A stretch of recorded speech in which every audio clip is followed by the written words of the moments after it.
जी आवाज़ कंफर्म करिएगा मुझे। हाशिम, परवा,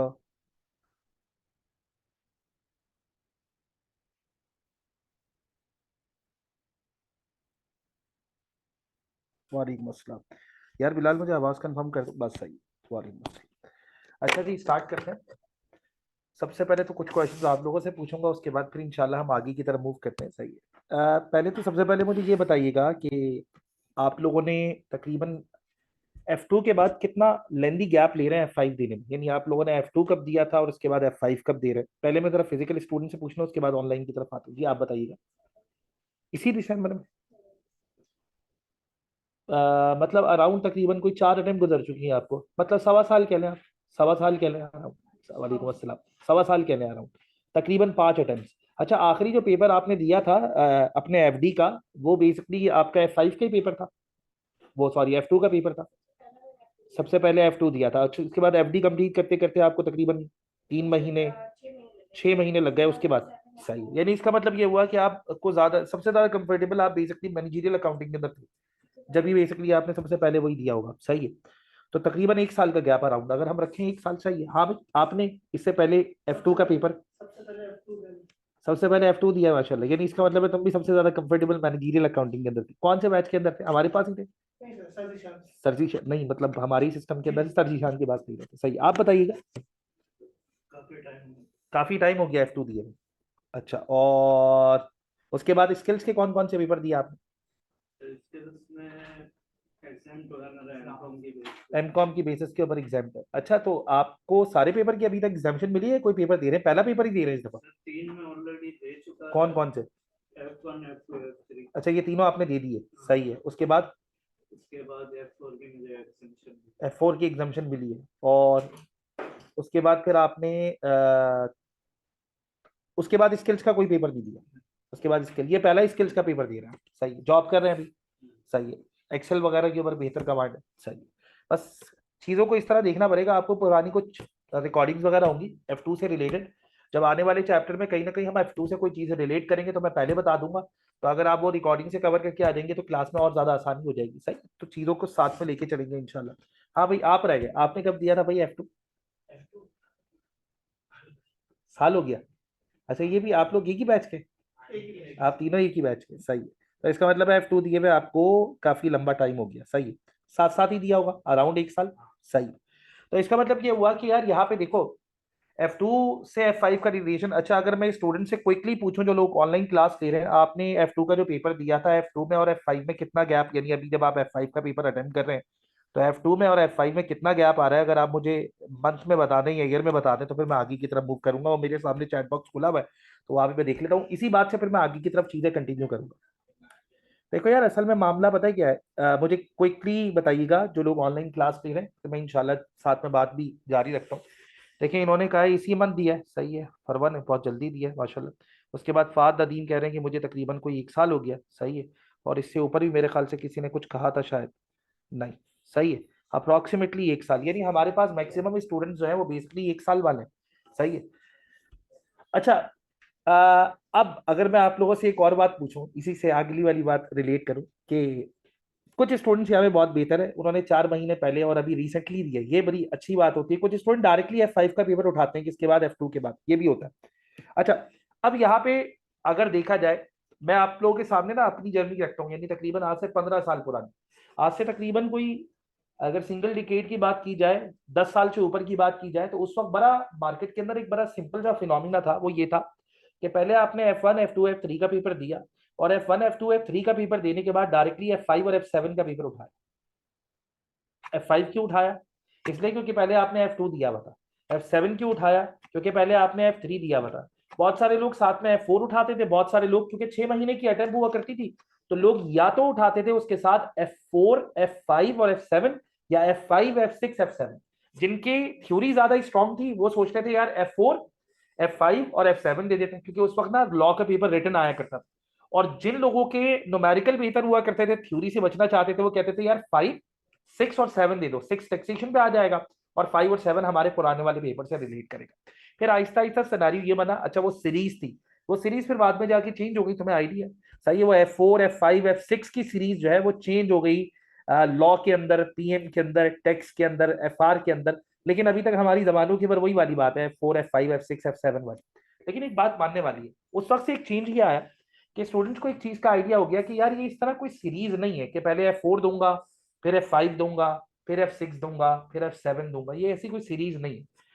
हम उठाएंगे पेपर को डिफिकल्टी लेवल के हिसाब से, यानी हम कहेंगे सबसे लीस्ट डिफिकल्ट पेपर जो है वो हमारे पास है F4 का, सबसे पहले हम पेपर देंगे F4 का, ऐसी जर्नी चलती है। उसके बाद अगला उससे डिफिकल्ट पेपर किसका है, F7 का, तो इसके बाद उठाएंगे F7। F7 से ज्यादा डिफिकल्ट पेपर जो है वो या तो F6 का है या F9 का है, तो उन दोनों में से कोई एक उठा लिया और आपने F5 को एक लंबे अरसे के लिए छोड़ दिया, ऐसे ही। क्या सोच, इस पेपर का डिफिकल्टी लेवल बहुत हाई है, इस पेपर के पास रेट्स जो है वो काफी ज्यादा कम है। लेकिन अगर अब मैं डिफिकल्टी लेवल को तो अभी जस्टिफाई नहीं कर सकता, मैं नहीं कह रहा कि आसान पेपर, मैं नहीं कह रहा कि बहुत आसान पेपर, डिफिकल्टी लेवल को मैं जस्टिफाई नहीं कर रहा, लेकिन मैं पास रेट्स को जस्टिफाई कर सकता हूँ।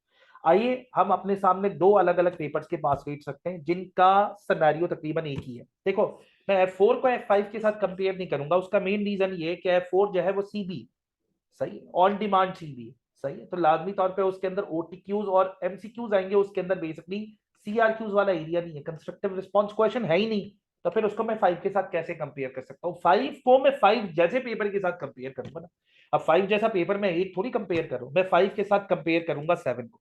तो यहाँ पे हमारे पास दो अलग अलग कंपैरिजन। भाई पहला कंपैरिजन हमारे पास यहाँ पे किसका आ रहा है, बेसिकली पीएम का, ये बेसिकली पीएम है, सही है जी। और उसके बाद दूसरे नंबर पे हमारे पास आ रहा है एफआर, पीएम और साथ में एफआर। अगर मैं दिसंबर 2023 की तरफ जाता हूँ तो 42% और 48% पास रेट्स है, सब मानते हैं इस बात को। कोई बताएगा 42% का मतलब क्या हुआ? 42% का मतलब ये हुआ, अगर 100 स्टूडेंट्स पेपर दे रहे थे, असल में 42% का मतलब सबको पता है, लेकिन मैं आप लोगों को उसको एक अलग नजरिए से बताता हूँ। 100 स्टूडेंट्स पेपर दे रहे थे, कितने पास हुए पीएम के अंदर? 42, और एफआर के अंदर कितने पास हुए? 48। कितने का फर्क आया है? 100 में से 6। ऐसा तो नहीं है कि वहां पे 40 थे वहां पे 20 हो गए, ऐसा तो नहीं है वहां पे 50 थे वहां पे 25 हो गए। अगली अटेम्प्ट में आते हैं 40 और 47, यहाँ पे 40 बच्चे पास हुए, वहां पे कितने पास हुए? तकरीबन कोई 47, 7 का फर्क आया, 40 में से 7 का फर्क आया अगर देखा जाए। उसके बाद अगले वाले में आते हैं, उसके बाद 40 और 49, किसी वक्त भी ये 10% से ज्यादा ऊपर नहीं गया। 44 और 52, 43 और 49, 40 और 50, 41 और 51, इसका मतलब 10% के दरमियान का गैप है। अगर मैं 10 स्टूडेंट्स के ऊपर रखता हूँ, अगर मैं 10 स्टूडेंट्स के ऊपर रखता हूँ तो मैं आम से अल्फाज में ये कह सकता हूँ, थोड़ा सा नीचे है हमारे पास 41 51 है, 40 50 है, उसके बाद देखें 43 50 है, उसके बाद 37 48 है, उसके बाद 41 51, ऐसे ही। तो अल्टीमेटली अगर मैं 10 स्टूडेंट्स के ऊपर बात करूं तो 5 तो F7 में भी रुकते हैं, F5 पर बस थोड़े से ज्यादा रुक जाते हैं और वो हो जाते हैं 6। तो फर्क कितने का है? सिर्फ और सिर्फ एक का। तो यार एक स्टूडेंट के ऊपर हमने इसको कितना डिफिकल्ट बना दी, ऐसा है ये नहीं। लेकिन मैं यहाँ पे एक और बात ऐड करता हूँ, सही।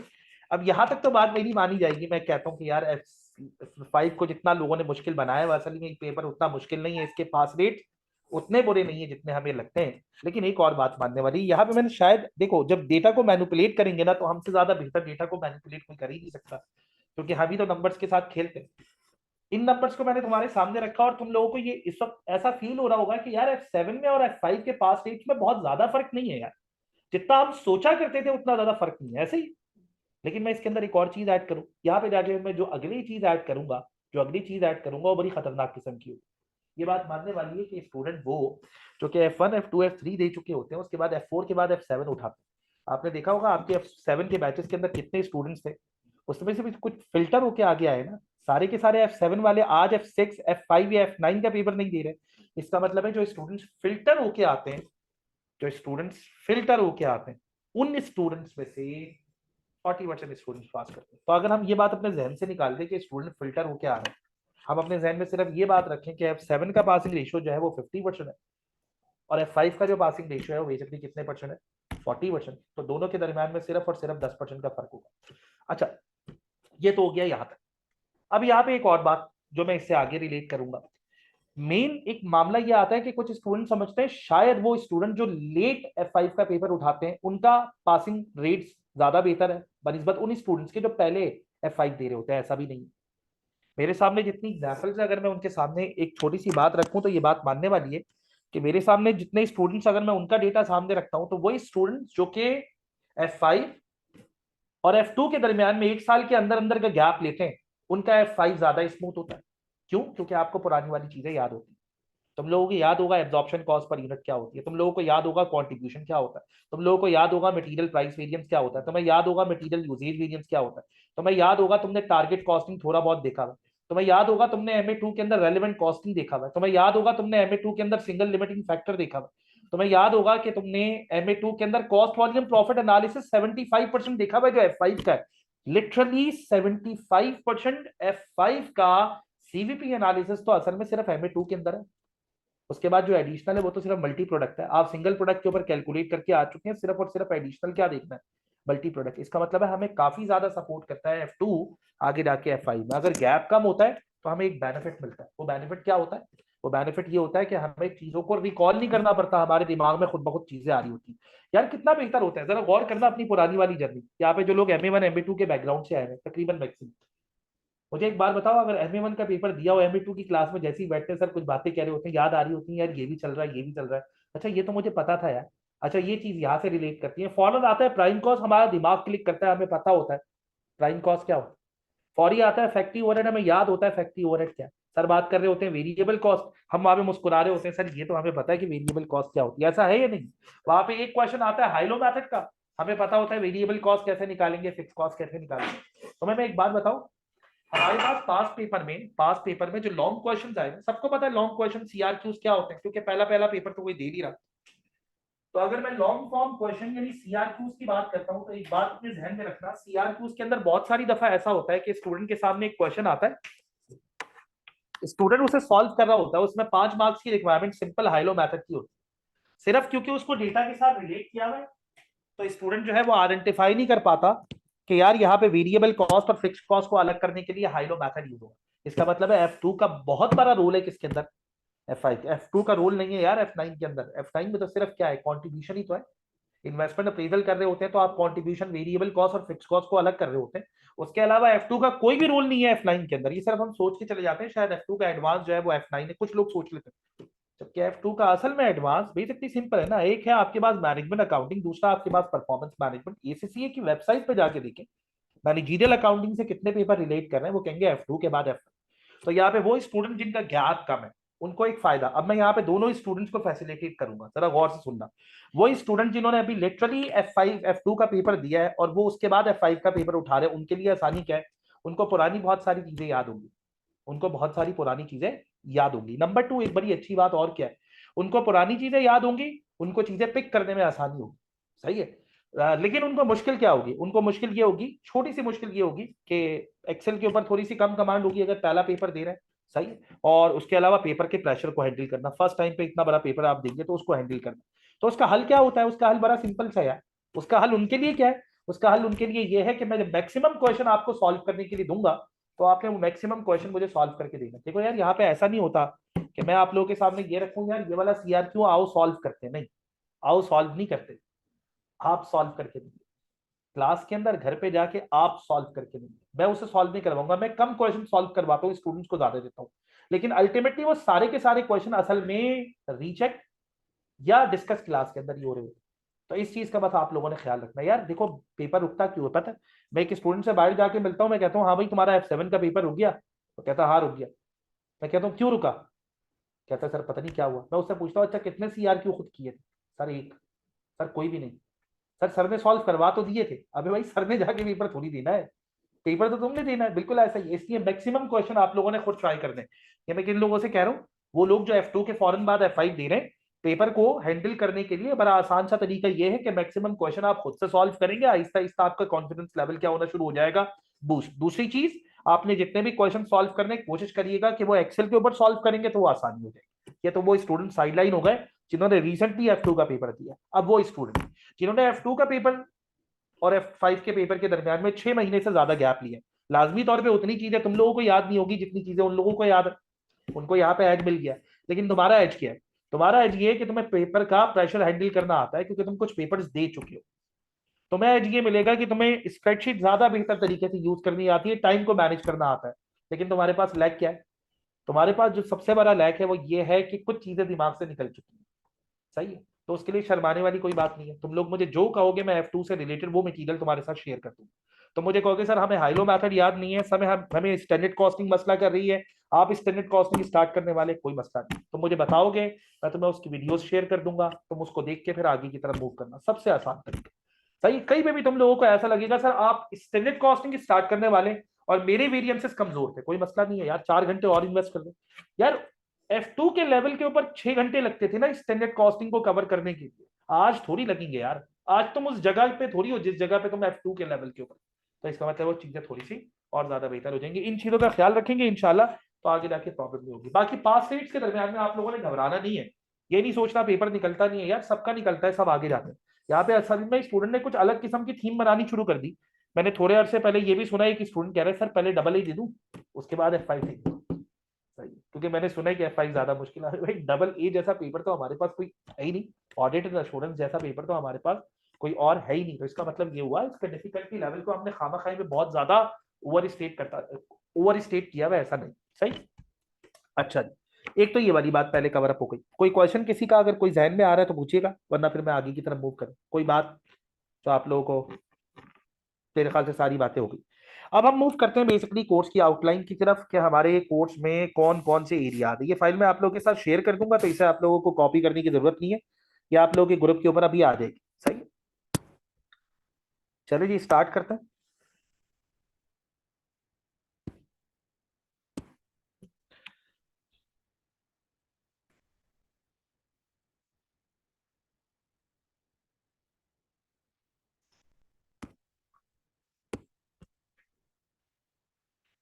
सही, हमारे पास जो एरिया रिलेट कर रहा है वो किससे रिलेट कर रहा है, वो रिलेट कर रहा है प्री परफॉर्मेंस मैनेजमेंट से। अब आप परफॉर्मेंस मैनेजमेंट का एरिया जब देखेंगे ना, तो एक चीज आपको नजर आएगी कि इसके अंदर बहुत सारे एरियाज ऐसे आएंगे जो आप लोग पहले से कवर करके आ चुके हैं। सही है, तो हम कोर्स की आउटलाइन की तरफ मूव करते हैं। जिन लोगों ने ऑलरेडी पेपर दिया था उनके साथ लिए तो ये बहुत कॉमन सी चीज है, वो तकरीबन हर पेपर में ही इसको फॉलो करते हुए आ रहे हैं। सही है, सिर्फ और सिर्फ F7 F6 और F5 में ये फॉलो करते हुए आ रहे होंगे, सिर्फ और सिर्फ F8 के अंदर जाके चीजें जो है वो थोड़ी सी चेंज हो जाती है। फॉर्मेट क्या एग्जामिनेशन का, वो लोग जो पहली पहली दफा पेपर दे रहे हैं तो जरा उसके हिसाब से देख ले रहे। सिलेबस जो है वो हमारा असिस्ट होगा 3 घंटे के पेपर के अंदर, ऐसा ही है। सही है, हमारे पास 3 अलग अलग सेक्शन होंगे। पहला सेक्शन होगा सेक्शन ए, दूसरा सेक्शन होगा सेक्शन बी, तीसरा सेक्शन होगा section C.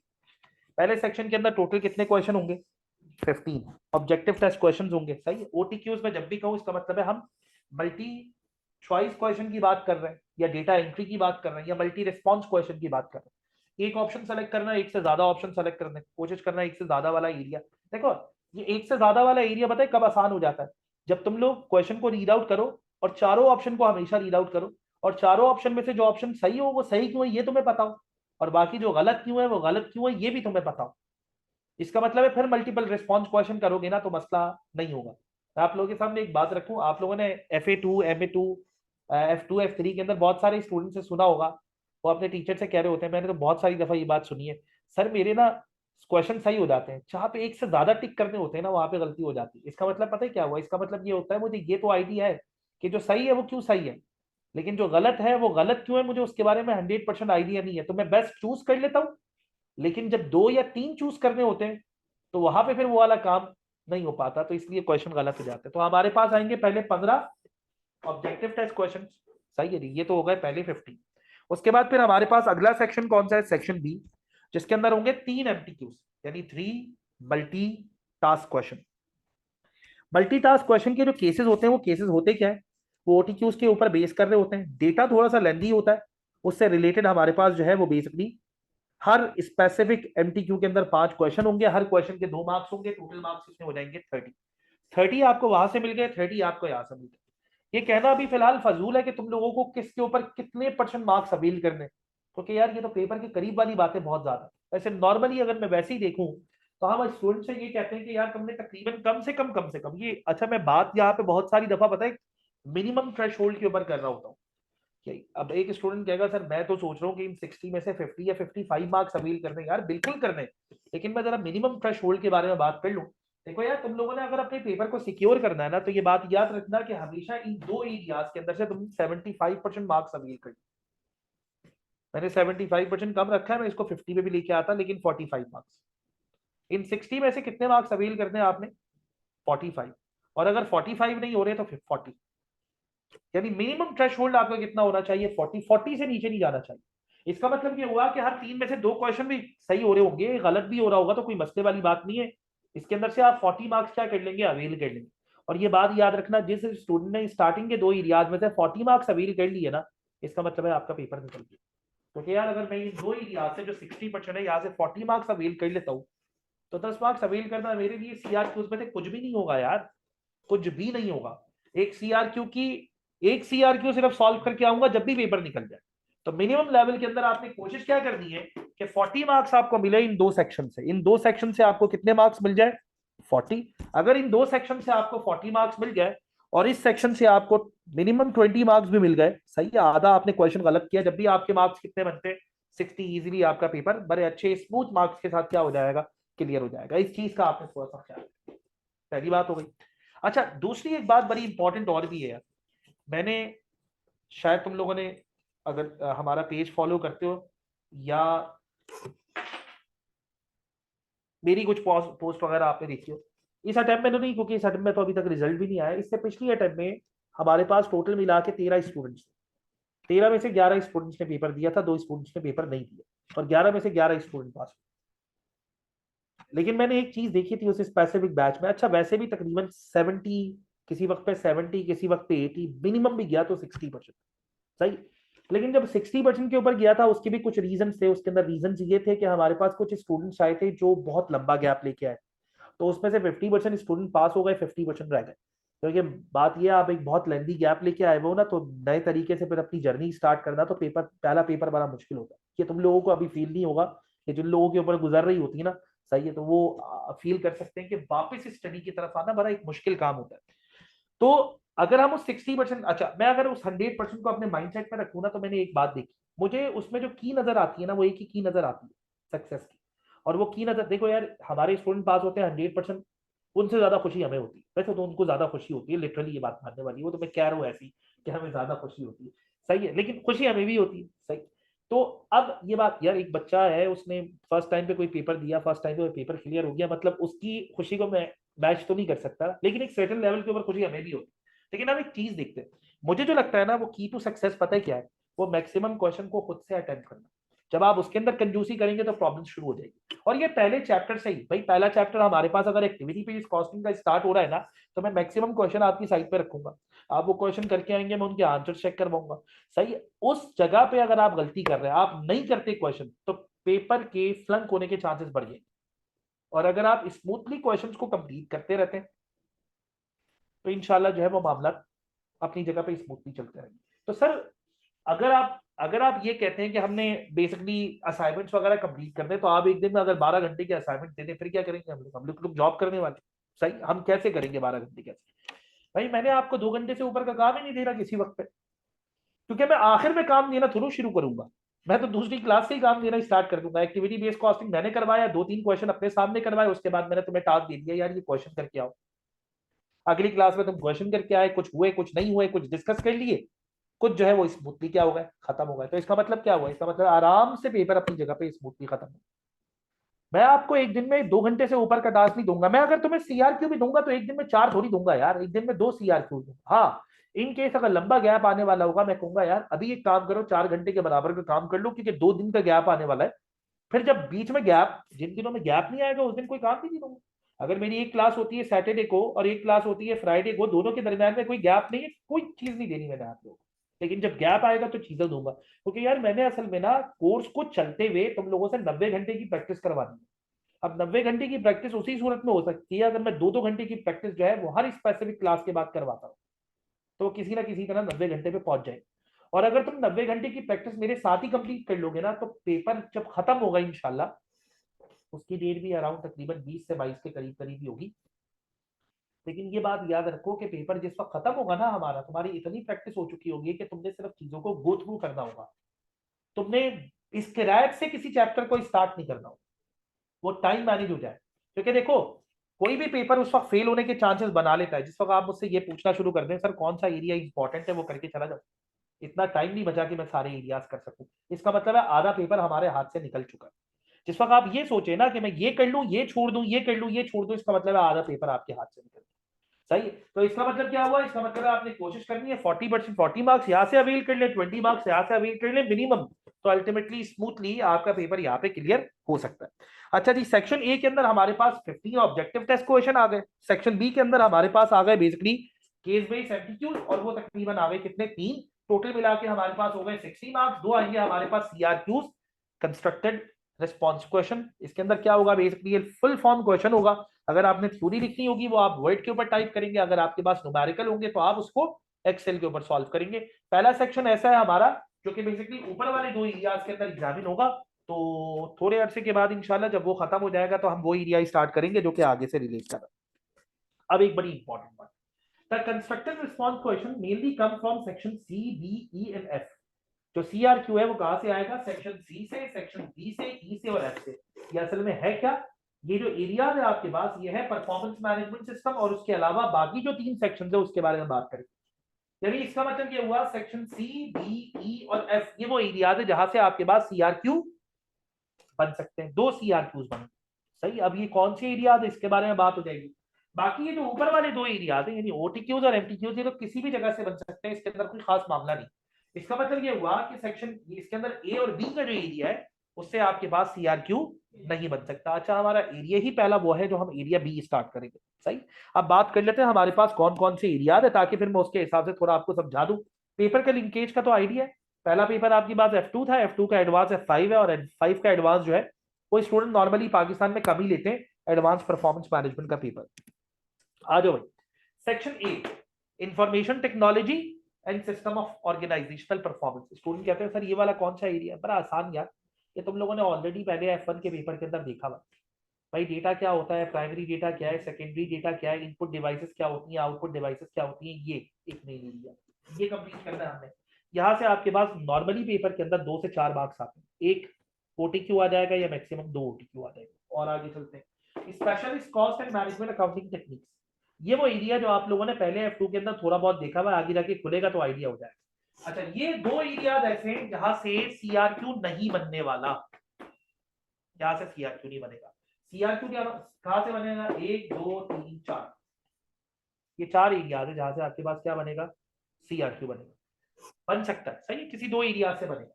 Decision making, budgeting, standard costing, performance measurement. Idea होगा तुम्हें थोड़ा बहुत, बजटिंग तुम लोग पहले देख के आ चुके हो, कैपिटल बजटिंग, नॉर्मल बजटिंग वगैरह। स्टैंडर्ड कॉस्टिंग तुमने बड़ी डिटेल के अंदर देखा हुआ है F2 के पेपर के अंदर। परफॉर्मेंस मेजरमेंट यार बड़ी डिटेल के अंदर तुम लोगों ने देखा, बिल्कुल ऐसा ही है। सही है, तो इसका मतलब ये हुआ ये 2-3 एरिया हमें काफी ज्यादा हमें क्या करेंगे, फैसिलिटेट करेंगे। सही, अब सीआरक्यू किस तरह बनेंगे और बाकी क्वेश्चन किस तरह बनेंगे जरा गौर से सुनिएगा। हमारे पास ये बन गया पूरा का पूरा सिलेबस। सिलेबस के अंदर specialist in management costing accounting techniques थी, उसके अंदर जो चैप्टर आ रहे हैं वो कौन कौन से। पहला चैप्टर हमारे पास एक्टिविटी बेस्ड कॉस्टिंग, याद है आप लोगों ने पहले किया था। दूसरा चैप्टर टारगेट कॉस्टिंग, याद है आप लोगों ने पहले किया हुआ, डिटेल के अंदर है यार, डिटेल के अंदर है, वैसा नहीं है जैसा कहां पे था F2 के अंदर था, लेकिन मेनली आप लोगों को आइडिया असल में ये है क्या। आगे चलो, उसके बाद अगला एरिया कौन सा है, लाइफ साइकिल कॉस्टिंग, ये भी थोड़ा बहुत तुम लोगों ने देखा हुआ। उसके बाद अगला एरिया कौन सा है, थ्रूपुट अकाउंटिंग, इसके बारे में तुम लोगों ने पहले कभी नहीं सुना, ये बिल्कुल एक नया एरिया, लेकिन इसके बारे में तुमने एक एरिया देखा हुआ है जिसका नाम है सिंगल लिमिटिंग फैक्टर। अच्छा, एक बात याद रखना, मैं यूं थोड़ी स्टार्ट करवाऊंगा कि मैंने एक्टिविटी बेस्ड कॉस्टिंग करवाई तो मैं डायरेक्टली एक्टिविटी बेस्ड कॉस्टिंग करवाऊंगा, नहीं बेटा। एक्टिविटी बेस्ड कॉस्टिंग अप्लाई क्यों होती है, क्योंकि एब्जॉर्प्शन कॉस्टिंग के अंदर बहुत सारे मसले थे, तो पहले हम रिकॉल करेंगे थोड़ा बहुत एब्जॉर्प्शन कॉस्टिंग को, फिर हम आएंगे किसकी तरफ, एक्टिविटी बेस्ड कॉस्टिंग की तरफ। इसी तरह जब मैं थ्रूपुट अकाउंटिंग की तरफ जाऊंगा तो उससे पहले तो मैं सिंगल लिमिटिंग फैक्टर याद दिलाऊंगा, तो जब सिंगल लिमिटिंग फैक्टर याद आएगा तो फिर आइडिया होगा थ्रूपुट अकाउंटिंग असल में काम कैसे कर रही है। ये चैप्टर बिल्कुल नया है, इन्वायरमेंटल मैनेजमेंट अकाउंटिंग, ये बिल्कुल अलग से देखेंगे। सही है, तो ये 5 एरिया मिला के हमारे पास पहला एरिया, ये बात याद रखना। यहां से या तो ओटीक्यू आएंगे या आएंगे एमटीक्यू, यहां से सीआरक्यू नहीं बनेगा। इस एरिया का सीआरक्यू, तो जब सीआरक्यू नहीं बनने वाला तो प्रैक्टिस करने का कोई फायदा, कोई फायदा नहीं। आगे चलो, अगला एरिया, अब जिन लोगों ने MA2 का पेपर दिया हुआ है उनको इसके बारे में थोड़ा बहुत आइडिया होगा, उन्होंने रेलेवेंट कॉस्टिंग एनालिसिस देखा होगा, relevant cost, irrelevant cost, cost volume profit analysis देखा होगा, सिंगल लिमिटिंग फैक्टर देखा होगा, लेकिन लीनियर प्रोग्रामिंग नहीं देखा आप लोगों ने। प्राइसिंग डिसीजन ये आप लोगों के लिए बिल्कुल नया है, ये वाला एरिया भी आप लोगों ने पहले नहीं देखा। Dealing with risk, and uncertainty, ये वाला एरिया भी अभी तक आप लोगों के पास कवर नहीं हुआ। ये F9 के अंदर थोड़ा बहुत है, लेकिन हमारे पास थोड़ा ज्यादा डिटेल के अंदर है। सही है, तो इसका मतलब ये हुआ कि ये वो एरिया है। अच्छा ये बात याद रखो, ये वो एरिया है जहां से आपको दो चीजें मिलेंगी। क्या क्या? पहले नंबर पे OTQs, दूसरे नंबर पे MTQs, तीसरे नंबर पे CRQ। OTQs, MTQs और CRQ, ये सारे के सारे एरियाज बेसिकली किससे रिलेट करेंगे? ये सारे के सारे एरियाज रिलेट करेंगे किससे? डीलिंग विद लिमिटिंग फैक्टर से और पूरे के पूरे शॉर्ट टर्म डिसीजन मेकिंग से। उसके बाद आ गया बजटिंग। बजटिंग के अंदर अगर आप देखें तो मेरी नजर में ना आ रहा हूं तकरीबन सिर्फ 25% बजटिंग आपने पहले कवर की है। 75% बजटिंग का जो एरिया है बिल्कुल नया है। यहाँ से भी तीनों एरियाज रिलेट करेंगे। यहाँ से OTQs भी बन सकते हैं, यहाँ से MTQs भी बन सकते हैं, और यहाँ से CRQs भी बन सकते हैं। सही है, अगले एरिया की तरफ मूव करते हैं। उसके बाद जो नेक्स्ट एरिया हमारे पास है वो है स्टैंडर्ड कॉस्टिंग। अच्छा स्टैंडर्ड कॉस्टिंग बड़ा इंपॉर्टेंट एरिया, वो इसलिए क्योंकि ये वाला एरिया तुमने आधा पहले देखा हुआ। क्या तुम्हें कैलकुलेट करने नहीं आते मटेरियल का यूजेज वेरिएंस, मटेरियल का price variance, labour rate variance, labour efficiency variance, variable FOH के वेरिएंस, फिर फिक्स एफओएच के वेरिएंस, जो उसकी बेस है। लेकिन हमने यहाँ पे जो देखना है वो वेरिएंस आपको थोड़े से डिफरेंट नजर आ रहे हैं। क्या ख्याल है? क्या आप लोगों ने पहले देखा है material mix and yield variance? आपने तो देखा है मटेरियल यूजेज और material price variance. Material mix और मटेरियल यील्ड वेरिएंस कौन सा है? मैं पहले नंबर पे तुम्हें पता है क्या करवाऊंगा? एक्टिविटी बेस्ड कॉस्टिंग वगैरह के एरियाज, और दूसरे नंबर पे क्या करवाऊंगा? Standard costing. तो बहुत जल्दी देखने वाले हैं हम लोग कि मटेरियल मिक्स और यील्ड वेरिएंस क्या होंगे। Number 2 sales mix and quantity variance. जैसे material mix and quantity variance है, इसी तरह sales mix and quantity variance है। अगला प्लानिंग और ऑपरेशनल वेरिएंस। उसके बाद फिर उसकी थ्योरी है, यह भी तीन जगह से रिलेट करेगा। इसके OTQs भी आ सकते हैं, इसके MTQs भी आ सकते हैं, और इसका CRQ भी आ सकता है। यहां तक कोई मसला? अब आखिरी एरिया जिसको स्टूडेंट ने बहुत ज्यादा ओवर स्टेट किया हुआ कि यार एक एरिया ऐसा है जहां से लाजमी CRQ बनेगा। पिछला 15 साल हमें ये बताते हैं कि हर साल हमारे पास जो CRQ आया है वो आया है कहां से? परफॉर्मेंस मेजरमेंट से। इसके अंदर वही है, financial performance indicator, non financial performance indicator, residual income, return on investment. उसके अलावा तुम लोगों को याद हो, तुम लोगों ने देखा होगा, इसके अलावा इसके अंदर 3 E's, इकोनॉमी, एफिशिएंसी, इफेक्टिवनेस, ये वाली ये सारे इनसे रिलेट कर रहे हैं। अच्छा यहाँ से CRQ बनेगा, MTQs बनेंगे, और उसके अलावा आपके पास OTQs बन सकते हैं। अब जरा गौर से सुनना, अब जरा गौर से सुनना। हम यहाँ पे OTQs की बात ही नहीं कर रहे कि हमारे पास OTQs किस एरिया से आएगा, क्योंकि लिखा हुआ है वो तकरीबन सारे एरिया से आएगा। अब कुछ स्टूडेंट ना यहाँ पे एक छोटी सी गलती करना शुरू करते हैं, लेकिन वो बहुत ही चंद होते हैं स्टूडेंट जो ये वाली हरकतें करते हैं। नॉर्मली स्टूडेंट से मैंने ये नहीं सुना।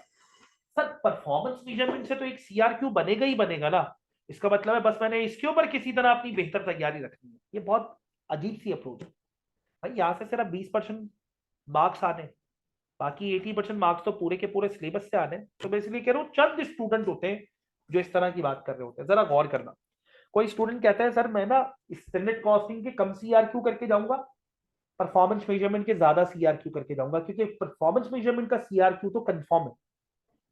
ये गलत अप्रोच है, जरा गौर से सुनो। मैं 2-3 केसेस बनाता हूं, जरा गौर करना। सपोज करो कि तुम्हारे पास सबसे पहले बने 2 CRQ। एक CRQ बन गया कहां से? परफॉर्मेंस मेजरमेंट से। और एक CRQ बन गया कहां से? स्टैंडर्ड कॉस्टिंग से। कोई मसला? ये वाली बात क्लियर है? तो यार इसका मतलब है यहाँ से CRQ बन गए, बाकी एरियाज तो हमारे इतने काम में आए नहीं। नहीं यार, बाकी एरियाज का बड़ा काम है, जरा गौर करो। ये तो CRQ बन गए ना। अब एक MTQ कहां से बनेगा? बजटिंग से। एक MTQ कहां से बनेगा? शॉर्ट टर्म से, शॉर्ट टर्म डिसीजन मेकिंग से। एक कहां से बनेगा? सपोज करो EBC से। तो इसका मतलब वो भी तो इतने ही इंपॉर्टेंट है बेटा। अगर इसके 20-20 मार्क्स है, अगर 20-20 40 मार्क्स जिसके हैं, तो 30 तो यहां से भी आ रहे हैं ना। चलो हमने कहा ऐसा नहीं हुआ, स्टैंडर्ड कॉस्टिंग यहां से नहीं बना, यहां से बन गया बजटिंग। तो बेटा अगर यहां से बन गया बजटिंग तो स्टैंडर्ड कॉस्टिंग फिर यहाँ पे आ जाएगा, यहां से बजटिंग कर जाएगा। सही है। हमने कहा नहीं यार स्टैंडर्ड कॉस्टिंग यहां से भी नहीं बनता, यहां से जो बनता है वो बनता है शॉर्ट टर्म डिसीजन मेकिंग। अगर शॉर्ट टर्म डिसीजन मेकिंग यहां से बन गया तो लाजमी तौर पे बजटिंग फिर उस वाले एरिया के अंदर चला जाएगा। इस और मैंने लिटरली पिछले जितने भी सिलेबस के अंदर पेपर्स वगैरह आए ज्यादातर ऐसा ही होता है, जिस एरिया से CRQ बन जाता है ना, फिर उस एरिया से MTQ नहीं बनता। देखो 5 एरिया है, जरा गौर करना। अगर हम इस तरह देखें तो ये कह सकते हैं चलो हम टोटल मिला के 5 एरिया, 2 से CRQ बनेंगे तो बाकी 3 से MTQ बनेंगे। अच्छा, एक का सीआरक्यू पक्का है परफॉर्मेंस मेजरमेंट का, तो दूसरा जिस एरिया से सीआरक्यू आएगा ना फिर उस एरिया से एमटीक्यू नहीं आता यार। असल में एग्जामिनर ने पूरा का पूरा सिलेबस क्या करना है, एग्जामिन करना है ना। अगर वो एक एरिया के ऊपर ज्यादा फोकस कर लेगा तो फिर बाकी एरिया से वेटेज कम करना पड़ेगा। तो एग्जामिनर नॉर्मली बैलेंस पेपर बनाता है, तो बैलेंस पेपर यही बनेगा कि एक सीआरक्यू अगर पीएम से आ रहा है तो बाकी सीआरक्यू आपके पास, एक सीआरक्यू पीएम से और स्टैंडर्ड कॉस्टिंग से आ रहा है तो बाकी एमटीक्यूज फिर आपके पास अदर एरिया से बन जाएंगे। यहां तक कोई मसला नहीं। अब यार एक और बात आती है स्टूडेंट की तरफ से, सर ये तो सारी बातें हो गई कोर्स से रिलेटेड, सही है। ये भी बात हो गई कि हमारा सिलेबस कब तक खत्म होगा। भाई सिलेबस खत्म होगा मई की 20 से लेकर 25 के दरमियान। आपके पास आखिर में सिर्फ 10 से 12, आपके पास आखिर में तकरीबन कोई 10 दिन होंगे, ज्यादा से ज्यादा 10 दिन होंगे, जिस 10 दिन के अंदर आपने चीजों को गो थ्रू करना है, क्योंकि तैयारी आपने साथ साथ ही करनी है। अच्छा, यहाँ पे जो लोग पेपर दे रहे हैं वो सारे के सारे एक ही पेपर उठाए हुए हैं। रमजान वाली अटेम्प्ट के अंदर मेरे ख्याल से दो की हिम्मत तो वैसे भी नहीं हो सकती, सब ने एक ही पेपर स्पेसिफिकली उठाया होगा। अच्छा, अब जरा गौर से एक बात सुनिएगा कि हमने इसके लिए मटेरियल कौन सा लेना है। देखो यार, मैं जो तुम्हारे साथ क्लास प्रैक्टिस क्वेश्चन शेयर करूंगा ना, उसमें ज्यादातर क्वेश्चन जो होंगे वो क्या प्लान से रिलेटेड होंगे या मेरे अपने क्वेश्चन होंगे। इसका मतलब ये हुआ कि पहले तो तुम लोगों ने एक चीज परचेज करनी है, बीपीपी। बीपीपी की तुम लोगों ने वर्कबुक परचेज कर लो, सही है। उसके अलावा आप लोग दूसरी चीज क्या परचेज कर सकते हैं, बीपीपी की किट परचेज कर लिया, सही है। ये तो दो चीजें हो गई।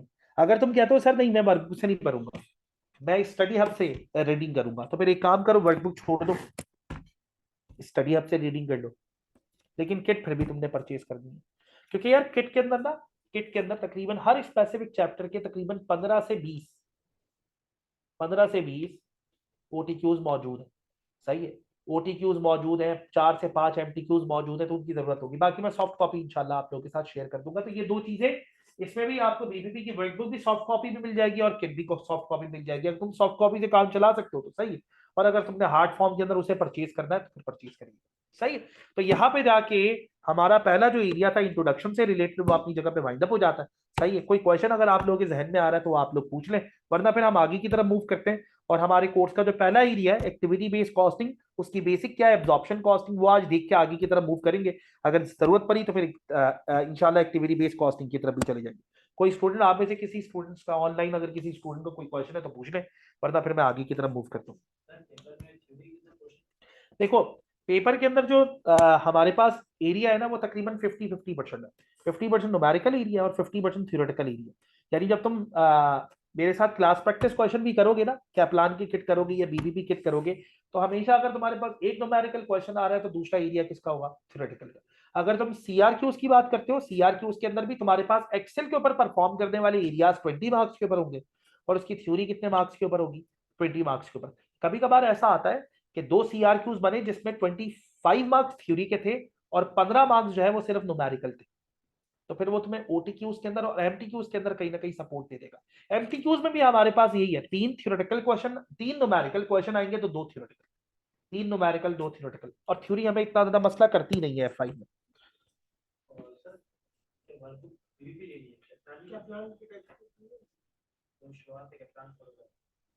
कैप्लान किट यूज करने की जरूरत नहीं है। अच्छा, दूसरे नंबर पे अपने नोट से क्लासेस लेंगे या वर्कबुक से, नहीं यार मैं अपने नोट से ही कंप्लीट करवाऊंगा, सही है। कुछ चीजें वर्किंग पे आएंगी, कुछ चीजें मेरी नोट से होंगी, सही है। मैं वर्कबुक से कंप्लीट नहीं करवाऊंगा, मैं नोट से ही कंप्लीट करवाऊंगा। हाँ भाई तुम लोग कुछ कह रहे हो, कैप्लान की टेक्स्ट बुक से भी पढ़ सकते हो, कोई मसले वाली बात नहीं है। लेकिन जो परफॉर्मेंस मेजरमेंट वाला एरिया है ना, वो तुम फिर बीपीपी की ऑनलाइन बुक से पढ़ लेना, यानी उसकी सॉफ्ट कॉपी से पढ़ लेना। अगर तुम्हें कैप्लान ज्यादा फिजिबल लगती है तुम कैप्लान से ही कवर करो, कोई मसले वाली बात नहीं है। लेकिन पीएम वाला जो एरिया है ना वो तुम बीपीपी से देख लेना, सही है। वो कैप्लान से भी कवर कर लेना, एक दफा मेरे कहने की वजह से तुम उसको बीपीपी से गो थ्रू कर लेना, सही है। चले और कोई क्वेश्चन। F2 के ऊपर अच्छी ग्रिप नहीं है आपके, F2 के अंदर मार्क्स कितने आए थे, 67, तो इसका मतलब आपकी एक नॉर्मल ग्रिप है। तो आपको क्यों लगता है आपकी F2 के ऊपर ग्रिप नहीं है, ऐसे ही पूछ लो। बहुत पुराना दिया था ना, हाँ। देखिए उसके लिए बताएं आसान साल क्या है, जो आगे आने वाले चैप्टर्स है ना, जो आगे आने वाले चैप्टर्स है, जैसे अभी थोड़े अरसे के बाद ये थ्रूपुट अकाउंटिंग स्टार्ट होगा, तो थ्रूपुट अकाउंटिंग स्टार्ट होने से पहले मैं आप लोगों से कहूंगा ये टारगेट कॉस्टिंग वगैरह, मैं आप लोगों से कहूंगा यार एक काम करो, ये जो हाइलो मैथड है ना इसको एक दफा रिकॉल कर लो। पहले तो तुम लोग देख लो तुम्हारे पास जर्नल के अंदर अगर वो मौजूद है, उसको कंप्लीट करने की कोशिश करो। अगर तुम लोगों को प्रॉब्लम होती है नहीं सर हमें हाइलो मैथड के लिए बहुत ज्यादा चीजें पुरानी खंगालनी पड़ेगी, पता नहीं निकले ना निकले, अब तो पता नहीं वो कहाँ पे चली गई। तो उसका दूसरा हल ये होगा कि मैं उसकी स्पेसिफिक, मेरे पास कोई वीडियो पड़ी होगी F2 से रिलेटेड, तो मैं आप लोगों के ग्रुप पे शेयर कर दूंगा, खत्म। ये इसका एक हल है, उसके अलावा और कोई हल नहीं है। उसके अलावा और कोई हल नहीं है। मतलब ये तो हो नहीं सकता कि आप F2 के सारे टॉपिक को एक दफा गो थ्रू करो। कम से कम ये बात बड़ी जरूरी है, जो टॉपिक यहाँ से लिंक कर रहे हैं उन टॉपिक की बेसिक आपकी स्ट्रांग होनी चाहिए। जैसे स्टैंडर्ड कॉस्टिंग, उसकी बेसिक आपकी स्ट्रांग होनी चाहिए। जब वो स्टार्ट होने वाला होगा पहले ही बता दूंगा। बाकी मैं चैप्टर वैसे ही बेसिक से ही स्टार्ट करूंगा। वो अभी आप लोगों को मैं आगे जाके एब्जॉर्प्शन कॉस्टिंग करवाता हूँ ना, तो आप लोगों को आइडिया हो जाएगा कि मैं चीजों को बेसिक लेवल से ही स्टार्ट करूंगा। क्योंकि यार यहाँ पे बस असल में मसला ये है कि अगर स्टूडेंट ने रिसेंटली भी दिया हुआ होता है ना बेसिकली F2 का पेपर, फिर भी कहीं ना स्टूडेंट्स को मसला आ रहा होता है। इसलिए कोशिश यही की जाती है कि रियाज को बेसिक लेवल से करवा दिया जाए।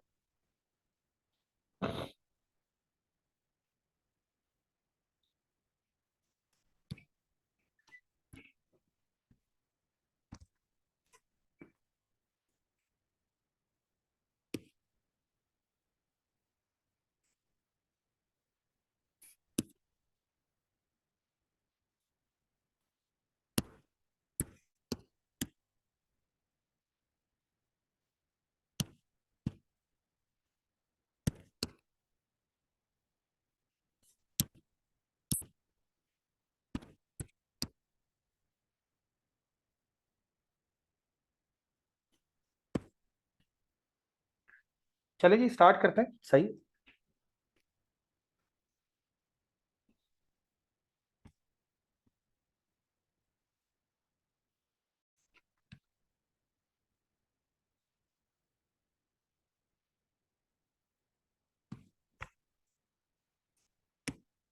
अच्छा, अगर हम मूव करेंगे बेसिकली पहले एरिया की तरफ, जरा गौर करिएगा। अगर हम मूव करते हैं पहले एरिया की तरफ, तो असल में आप लोगों के पास जो चैप्टर स्टार्ट हो रहा है, पहले मैं चैप्टर की हेडिंग डाल देता हूँ। जो आप लोगों के पास चैप्टर स्टार्ट हो रहा है उस चैप्टर का नाम है एक्टिविटी बेस्ड कॉस्टिंग। सही है, एक्टिविटी बेस्ड कॉस्टिंग। लेकिन जब मैं एक्टिविटी बेस्ड कॉस्टिंग करवाऊंगा यार, एक्टिविटी बेस्ड कॉस्टिंग में डायरेक्टली तो स्टार्ट कर नहीं सकता। एक्टिविटी बेस्ड कॉस्टिंग से पहले मुझे एक एरिया कंप्लीट करवाना पड़ेगा जिसका नाम क्या है, एब्जॉर्प्शन कॉस्टिंग। आइए पहले हम मूव करते हैं किसकी तरफ, एब्जॉर्प्शन कॉस्टिंग की तरफ। हाँ भाई, मुझे ये बताएंगे, आप लोग बताएंगे अगर आप लोगों को याद है ये एब्जॉर्प्शन कॉस्टिंग क्या थी। किसी को थोड़ा बहुत आइडिया हो एब्जॉर्प्शन कॉस्टिंग के बारे में? बिल्कुल ऐसे ही, एक प्रोडक्ट के ऊपर ओवरहेड कितना एब्जॉर्ब हो रहा है, ओवरहेड को मिला के जो कॉस्ट बनती है उसको क्या कहते हैं, एब्जॉर्प्शन कॉस्ट। ये बात याद रखना, एब्जॉर्प्शन कॉस्टिंग बेस करती है फुल प्रोडक्शन कॉस्ट के ऊपर। यानी हमने यहाँ पे कैलकुलेट करनी होती है एक प्रोडक्ट की फुल प्रोडक्शन कॉस्ट। देखो यार, ये बात हमेशा याद रखना कि अगर मैं किसी स्पेसिफिक प्रोडक्ट की कॉस्ट कैलकुलेट करना चाहूँ ना, और मैं सिर्फ और सिर्फ उसका डायरेक्ट मटेरियल, डायरेक्ट लेबर या वेरिएबल कॉस्ट को इंक्लूड कर दूं, तो इसका मतलब पता है एक खास किस्म का मसला क्या आता है, एक खास किस्म का मसला ये आता है कि आप उस प्रोडक्ट की ट्रू कॉस्ट कैलकुलेट नहीं कर पाते। आइए मैं आपको इसके साथ इसके बारे में एक छोटी सी एग्जांपल दूं। सपोज करें कि आप एक प्रोडक्ट बना रहे हैं, सही है। उस प्रोडक्ट के अंदर सबसे पहले लग रहा है आपके पास डायरेक्ट मटीरियल, सही है जी। और डायरेक्ट मटीरियल की कॉस्ट कितनी लग रही है, $10 की। उसके बाद उस प्रोडक्ट के ऊपर लग रहा है डायरेक्ट लेबर, और डायरेक्ट लेबर की कॉस्ट कितनी है, डायरेक्ट लेबर की कॉस्ट है आपके पास, अच्छा, डायरेक्ट मटीरियल की कॉस्ट है $10 की, और डायरेक्ट लेबर की कॉस्ट कितने की है, $15। उसके बाद आप उसी प्रोडक्ट के ऊपर एक और कॉस्ट लगाते हैं जिसका नाम क्या है, डायरेक्ट एक्सपेंस। डायरेक्ट एक्सपेंस की कॉस्ट कितनी है, $5। उसके बाद आप उस प्रोडक्ट के ऊपर एक और कॉस्ट लगाते हैं जिसका नाम है वेरिएबल फैक्ट्री ओवरहेड। मैंने जब इस प्रोडक्ट के ऊपर वेरिएबल फैक्ट्री ओवरहेड देखे तो वेरिएबल फैक्ट्री ओवरहेड थे तकरीबन कोई $5। अब कोई मुझे बताएगा इस प्रोडक्ट की वेरिएबल कॉस्ट कितनी है। हाँ भाई, अगर मैं इन सारी की सारी कॉस्ट को ऐड करूं तो ये बनेगी इस प्रोडक्ट की वेरिएबल कॉस्ट। बताएंगे इस प्रोडक्ट की वेरिएबल कॉस्ट कितनी है? इस प्रोडक्ट की वेरिएबल कॉस्ट है कितनी, 35। अच्छा यार, अब जरा एक छोटी सी बात सुनना। अगर इस प्रोडक्ट की वेरिएबल कॉस्ट 35 है और मैं ये सोचूं कि यार इस प्रोडक्ट को 70 का सेल आउट कर दूं, तो सुनने में तुम्हें अच्छा लग रहा है या बुरा लग रहा है? अच्छा लग रहा है, सही है। क्योंकि अगर हम इस प्रोडक्ट को 35 में बना रहे हैं और 45 के अंदर सेल 70 के अंदर सेल आउट कर रहे हैं, तो इसका मतलब तुम्हारी नजर में हमें 35 का प्रॉफिट हो रहा है या नहीं हो रहा? ये बात मानते हैं सब, अच्छा। और अगर मैं इस प्रोडक्ट को 100 का सेल आउट कर दूं फिर कैसा है? फिर तो और भी बहुत ज्यादा अच्छा है। लेकिन असल में हम यहाँ पे इसको 100 का सेल आउट करें या 75 का सेल आउट करें, 70 का सेल आउट करें, दोनों बेवकूफी है। अब जरा गौर से सुनो क्यों। क्योंकि जहां पे ये प्रोडक्ट बन रही है वहां पे हमारी कुछ कॉस्ट भी लग रही है। उस कॉस्ट में पहली कॉस्ट है रेंट, दूसरी कॉस्ट है रेट्स, तीसरी कॉस्ट है डेप्रिसिएशन, चौथी कॉस्ट है इंश्योरेंस, उसके बाद अगली कॉस्ट क्या है, अगली कॉस्ट है लाइफ। इन सारी कॉस्ट को जब मैंने ऐड किया तो मुझे पता लगा पहली कॉस्ट है तकरीबन कोई 50,000 की, दूसरी कॉस्ट है तकरीबन कोई 1 लाख की, तीसरी कॉस्ट है 1,50,000 की, चौथी कॉस्ट है 2 लाख की, और ये वाली कॉस्ट है 1 लाख। सबको ऐड करो, बताओ कितना बना। मेरे पास फिक्स एफओएच की जो अमाउंट है, यानी फिक्स फैक्ट्री ओवरहेड, एफओएच का मतलब क्या होता है, फैक्ट्री ओवरहेड, ऊपर मैंने फुल फॉर्म में लिख दिया। हाँ भाई, सबको मिलाओ कितना बना, 6 लाख। क्या बात है, कितना हुआ, 6 लाख। ये बात मानने वाली है। कितनी कॉस्ट आ गई, 6 लाख की कॉस्ट आ गई। ये बात सब मानते हैं।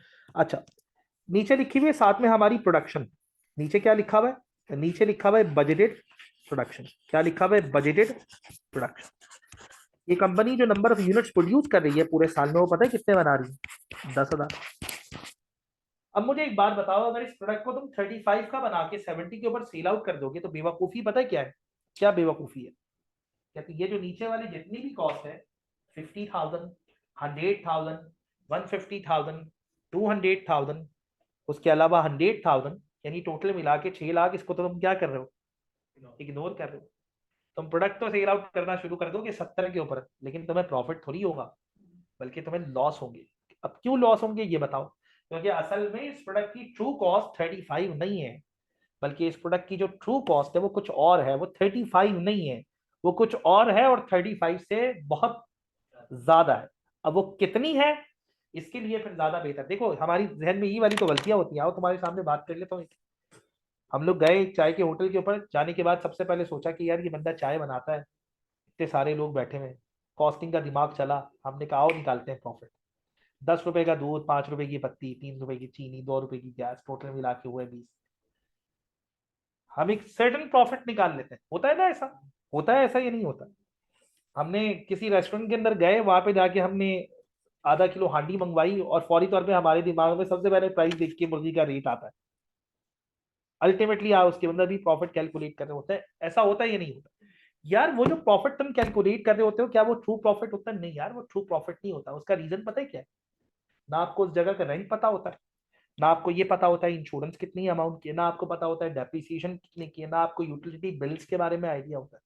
सिर्फ आप बैठे हुए सोच रहे होते हैं कि यार इतना मार्जिन है, इतना मार्जिन है। वो मार्जिन असल में गलत होता है। इसलिए ज्यादा बेहतर क्या है, इसलिए ज्यादा बेहतर यह है कि यहाँ पे आप इस प्रोडक्ट की वेरिएबल कॉस्ट कैलकुलेट ना करें, बल्कि आप इस प्रोडक्ट की क्या कैलकुलेट करें, फुल कॉस्ट पर यूनिट। ये जो फुल कॉस्ट पर यूनिट है ना, ये जो फुल कॉस्ट पर यूनिट है, ये बेसिकली क्या कहलाती है, एब्जॉर्प्शन कॉस्ट पर यूनिट। ये जो फुल कॉस्ट पर यूनिट है, ये क्या कहलाती है, एब्जॉर्प्शन कॉस्ट पर यूनिट। यहां तक कोई मसला। अब इसके अंदर सारी अमाउंट शामिल होंगी। मुझे एक बात बताओ, पहली अमाउंट कौन सी है, डायरेक्ट मटीरियल। दूसरी अमाउंट कौन सी है, डायरेक्ट लेबर। तीसरी अमाउंट कौन सी है, डायरेक्ट एक्सपेंस। चौथी अमाउंट कौन सी है, वेरिएबल एफओएच। मुझे बताओ डायरेक्ट मटेरियल कितने का है, 10 का। डायरेक्ट मटेरियल लेबर कितने का है, 15 का। डायरेक्ट एक्सपेंस कितने का है, 5 का। वेरिएबल फैक्ट्री ओवरहेड कितने का है, 5 का। यहां तक कोई मसला, ये सारी बातें क्लियर है। ये वेरिएबल कॉस्ट सब मिला के कितनी हो गई, 35। अब मुझे एक बात बताओ, क्या rent, rate, depreciation, insurance, life, fix FOH, इन सबका कोई ना कोई पोर्शन जाना चाहिए इस प्रोडक्ट के ऊपर। अब यार आप लोग भी मुझे बताएं, लेकिन मैं 1 मिनट के बाद पूछूंगा, पहले मैं जरा ऑनलाइन से थोड़ा पूछ लो। हाँ भाई, ऑनलाइन में कोई मुझे बताएगा कि जब मैं 1 यूनिट के ऊपर ये rent, rate, depreciation, insurance, lights और फिक्स एफओएच की अमाउंट जब 1 यूनिट के ऊपर चार्ज करूंगा, तो 1 यूनिट के ऊपर कॉस्ट कितनी आएगी। आप लोग जब तक कॉपी कर लें, आप लोग जब तक कॉपी कर लें, कोई मसले वाली बात नहीं। अभी मेरे पास एक आंसर आया, मैंने ओपन नहीं किया, मैं चाह रहा हूँ 2-3 आंसर आ जाए फिर एक साथ खोलूं।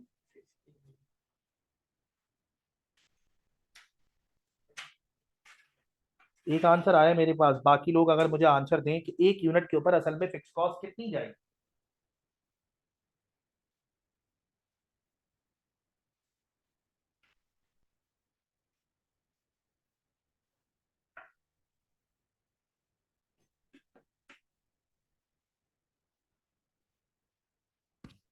भाई ये कह रहे हैं सर एक यूनिट के ऊपर फिक्स कॉस्ट जाएगी बेसिकली कितनी, तकरीबन कोई 60। ये बात सब मानते हैं। कैसे जाएगी यार 60?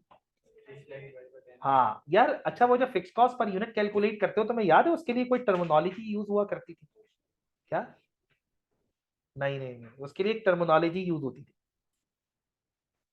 ये जो फिक्स कॉस्ट पर यूनिट आपने कैलकुलेट किया इसके लिए एक टर्मिनोलॉजी होती थी। जो आपने 60 पर यूनिट कैलकुलेट किया ना उसको हम एक टर्मिनोलॉजी से याद किया करते थे। मैं थोड़ी देर पहले कह रहा था ना कि F2 और F5 के दरमियान में गैप कम होता है तो हमें एक फायदा होता है। मैं जैसे ही बोलूंगा तो मैं याद हो जाएगा, याद आ जाएगा, हाँ ये था। कोई बताएगा ऑनलाइन में, कोई बताएगा वो टर्मिनोलॉजी? नहीं।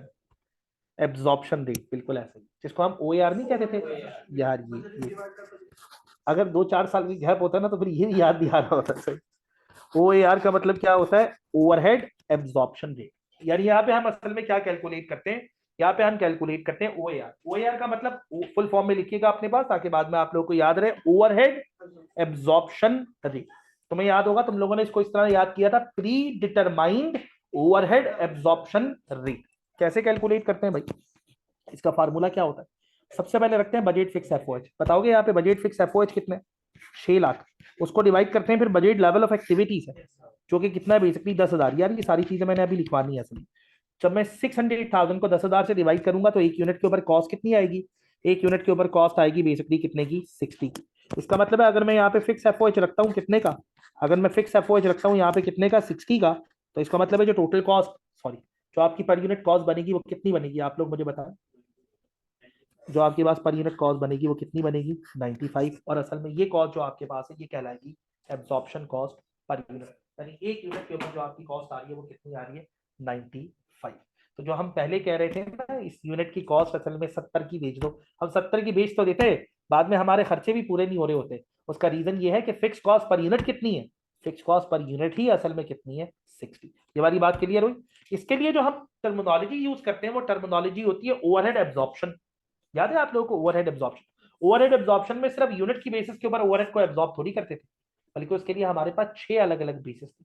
लेकिन क्योंकि हमारे पास F5 में सिर्फ 3 बेसिस है तो हम आगे जाके उन 3 बेसिस के ऊपर बात करें। तो एब्जॉर्प्शन जब तुम समझोगे तो उसके बाद एक्टिविटी बेस्ड कॉस्टिंग समझना बहुत ही ज्यादा आसान हो जाएगा। सही, तो पहले आप लोग इसे कॉपी कर ले, फिर मैं उसके बाद आगे की तरफ मूव करता हूँ। बिल्कुल ऐसा ही है, OAR यानी ओवरहेड एब्जॉर्प्शन रेट, बिल्कुल सही है। इसे कॉपी कर ले यार, फिर उसके बाद आगे की तरफ मूव करते हैं इंशाल्लाह।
किसी भी प्रोडक्ट की ट्रू कॉस्ट निकालने के लिए आपको उसके अंदर फिक्स फैक्ट्री ओवरहेड की अमाउंट इंक्लूड करनी होगी।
OAR का फार्मूला मैं अभी आगे जाके लिखाऊंगा,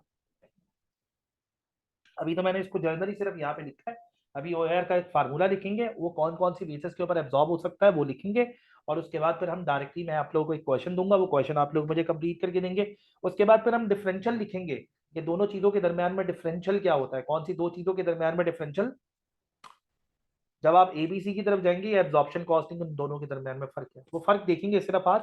एक्टिविटी बेस्ड कॉस्टिंग को इंशाल्लाह डिटेल से स्टार्ट करेंगे अगली आने वाली क्लास के अंदर। यहाँ पे हमारे पास मार्जिनल कॉस्टिंग बहुत सारे सिनेरियोज के अंदर यूज होती है, मार्जिनल कॉस्टिंग बहुत सारी टर्मिनोलॉजीज के अंदर यूज होगी, लेकिन अलग से मार्जिनल कॉस्टिंग नहीं है हमारे पास। यहाँ तक हो गया भाई कॉपी? अब जरा गौर करें भाई, इसका मतलब ये हुआ, इसका मतलब ये हुआ कि अब हमने जो बात करनी है वो बात करनी है एब्जॉर्प्शन ऑफ ओवरहेड के ऊपर। क्या ख्याल है? हमने ओवरहेड को क्या करना है, बेसिकली एब्जॉर्ब करना है। एब्जॉर्प्शन ऑफ ओवरहेड की तरफ जब हम जाएंगे, तो मैंने अभी थोड़ी देर पहले बात की है कि असल में आपने जब ओवरहेड को एब्जॉर्ब कर रहे होते हैं तो आपने कैलकुलेट क्या करना होता है, आपने कैलकुलेट करनी होती है एक टर्मिनोलॉजी जिसका नाम क्या है, OAR। OAR फुल फॉर्म के अंदर ओवरहेड एब्जॉर्प्शन रेट। कैलकुलेट कैसे होता है, इसके लिए सबसे पहले बताए क्या रखते हैं, सबसे पहले रखते हैं बजटेड फिक्स FOH, यानी बजटेड फिक्स फैक्ट्री ओवरहेड।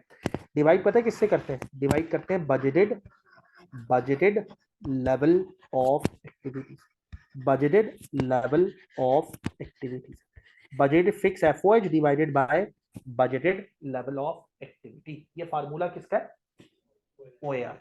अब यार ये budget level of activity sir क्या क्या हो सकती है भाई? बजट लेवल ऑफ एक्टिविटी हो सकती है आपके पास अकॉर्डिंग टू M2 6 और अकॉर्डिंग टू F5 3।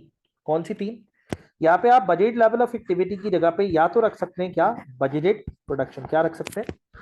क्या बात है यार, अभी थोड़ी देर पहले हमने रखा क्या था, प्रोडक्शन ही रखी थी ना, उसके अलावा भी कुछ रखा जा सकता है? रखा जा सकता है यार, बिल्कुल ऐसा ही है। उसके अलावा हम रख सकते हैं बजटेड लेबर आवर्स। पता है क्यों?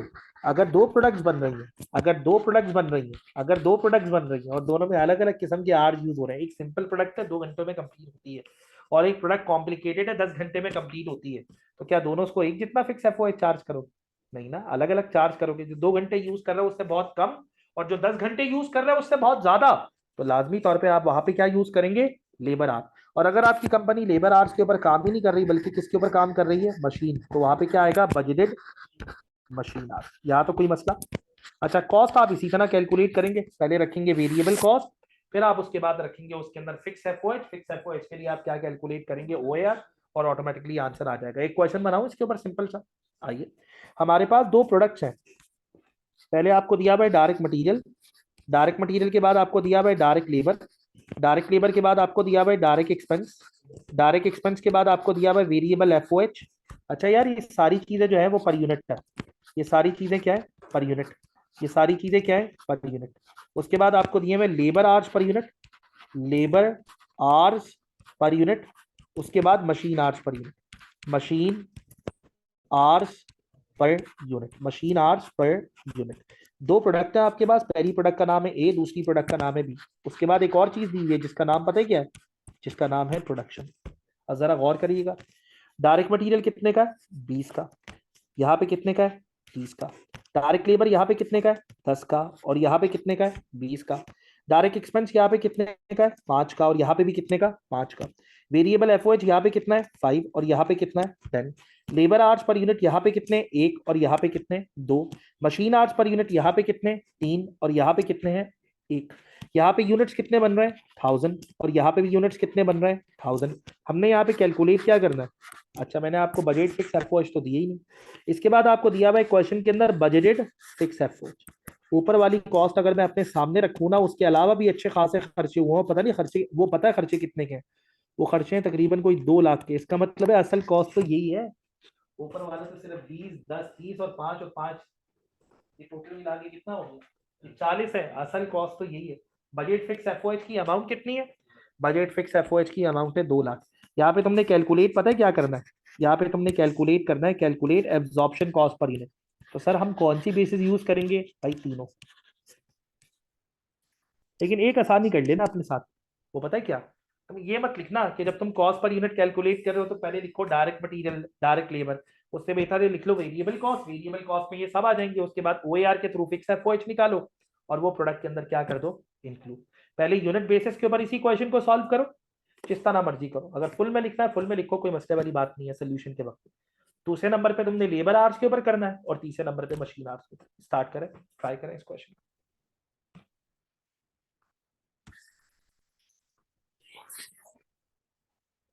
नहीं, वो टोटल आएगा, वो टोटल आएगा, लेकिन मैंने आपको पर यूनिट दिया हुआ है ना, तो आप उसको किसी तरह टोटल पे कैलकुलेट करने की कोशिश करोगे, क्या ख्याल है? ऐसा ही है ना? मैंने आपको पर यूनिट दिया, तो आप उसको नंबर ऑफ यूनिट से मल्टीप्लाई करके टोटल पे कैलकुलेट करोगे। चलो यार, इसको कॉपी करो, कॉपी करने के बाद इसे सॉल्व करो।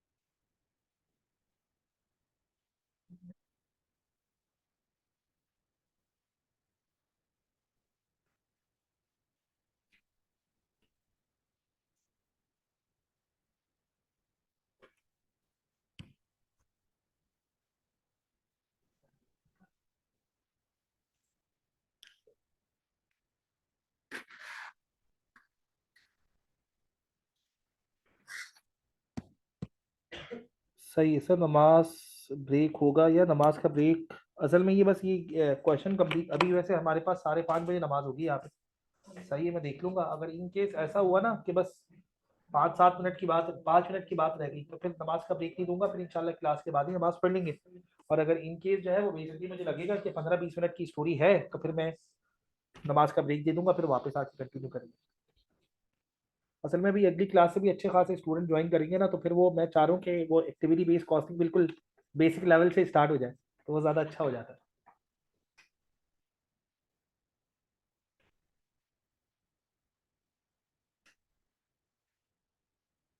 असल में ये अटैम्प्ट भी थोड़ी मुश्किल है, क्योंकि इसके अंदर जो है वो रमज़ान, ईद, बहुत सारी चीज़ें सबको मैनेज करके चलना है।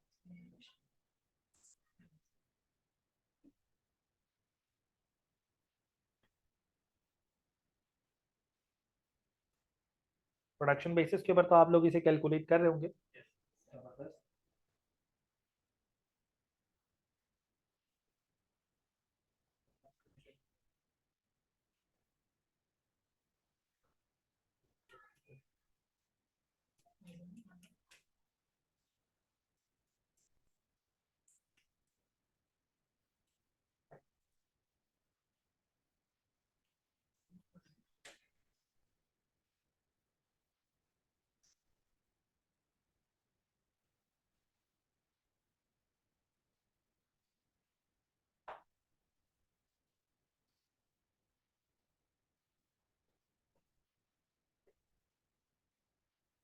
अच्छा, टाइम का थोड़ा आप लोगों ने ख्याल रखना, अगली क्लास ऑन टाइम स्टार्ट होगी। ये हमारे पास रमजान में टाइमिंग जो है ना, वो सिर्फ 2 घंटे की है, और 15 मिनट का उसमें ब्रेक होगा नमाज का। सही है, असर की नमाज का तकरीबन 5:30 बजे। यार बीच में तो अभी तो शुरू में कोशिश करेंगे ज़्यादा ही रखनी। सही है, बीच में कोशिश करेंगे आप लोग कि हमारा एवरेज में वैसे 3 क्लासेस का बनता है, लेकिन पहले वाले वीक में तो एक ही क्लास होती है, वो तो ओरिएंटेशन। तुम लोग पुराने हो, तुम लोगों को पता ही होगा। दूसरे वीक में भी ऑन एवरेज कम क्लासेस होती है, हो सकता है 2, हो सकता है 3 हो जाए। सही है। मैं अगर संडे को मैंने करवाना होगा ना, तो मैं संडे को पता है क्या करूंगा, संडे को मैंने एक अलग सिनेरियो सोचा हूँ। पिछली दफा भी वही अप्लाई किया था, इस दफा भी वही अप्लाई करूंगा। मैं तुम्हें दूंगा एक्टिविटी बेस्ड कॉस्टिंग के क्वेश्चन, तुम उसमें से कुछ क्वेश्चन कर लोगे, कुछ क्वेश्चन तुमसे नहीं हो पाएंगे। संडे को जो मैं क्लास रखूंगा, उसके अंदर मैं एक्टिविटी बेस्ड कॉस्टिंग के सारे क्वेश्चन सॉल्व करवाऊंगा, जो तुमने किए हुए होंगे और जो तुमने नहीं किए होंगे, दोनों। किसी ने ऑनलाइन लेना है ऑनलाइन ले ले। सही है। और किसी को अगर उसकी रिकॉर्डिंग चाहिए होगी थोड़ी देर के बाद, भाई कोई कहता है सर मैं सुबह 10 बजे उठता नहीं हूँ, सही है, तो मैं उसको आराम से सॉल्व, कोई नया आइडिया नहीं करवाऊंगा, सिर्फ और सिर्फ उन क्वेश्चन को सॉल्व करवाऊंगा। उन क्वेश्चन को सॉल्व करवाने के बाद, क्योंकि संडे की रिकॉर्डिंग कब लगती है, मंडे को, तो हम, मैं उसकी रिकॉर्डिंग आपके साथ किसी और चैनल के थ्रू शेयर कर दूँ। सही है, तो वो मंडे को इंशाल्लाह आपके पोर्टल के ऊपर अपलोड हो जाएगी। कंप्लीट किया आप लोगों ने? भाई चेक करें, आप लोगों का भी हो गया? चलो यार चेक करते हैं भाई। मेरे पास यहाँ पे जगह है, अगर आप लोग कहें तो मैं यहाँ पे इसके ऊपर बात करूँ।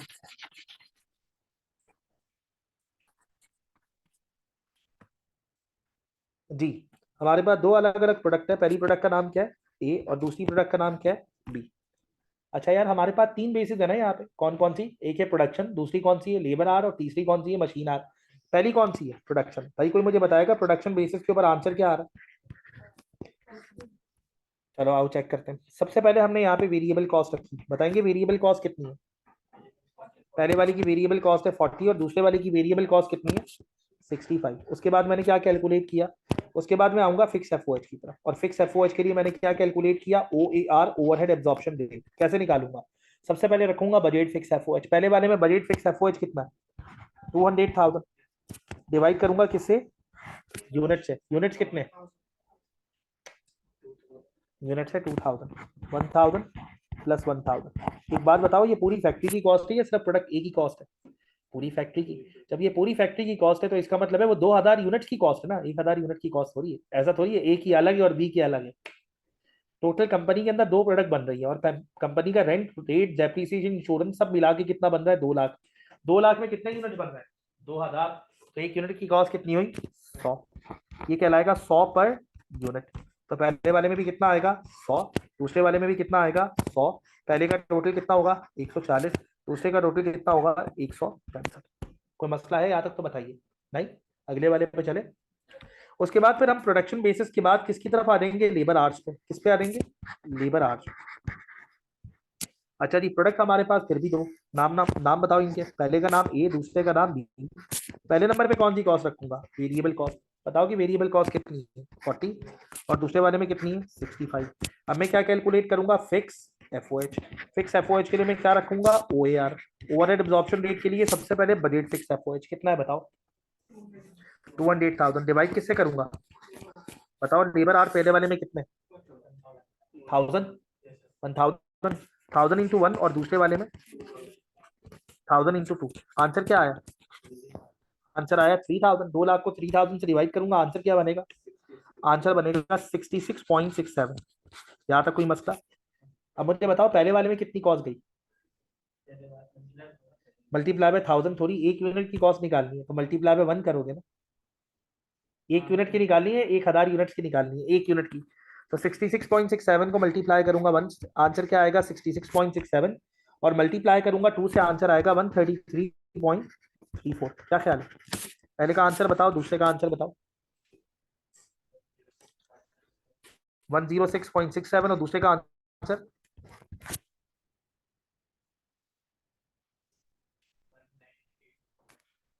198। 198 तो नहीं आएगा, अच्छा 190, सही कह रहा हूँ 198, 198.34 बिल्कुल सही है।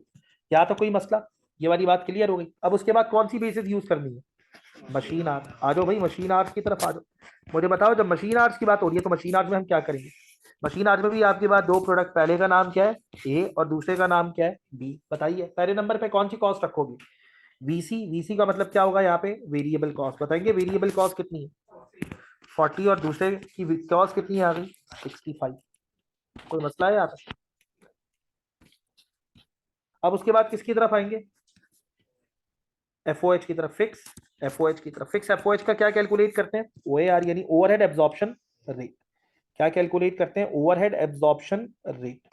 बताओ ओएआर में सबसे पहले बजट फिक्स एफओएच रखूंगा, कितना रखूंगा यार बताओ 400,000, सॉरी 200,000। डिवाइड किससे करूंगा यार, 200,000 को डिवाइड किससे करूंगा, डिवाइड करूंगा मशीन आर्ट से। पहले वाले में यूनिट्स कितने 1000, 1000 इंटू, दूसरे वाले में 1000 इंटू 1। आंसर क्या आएगा, आंसर आएगा 4000।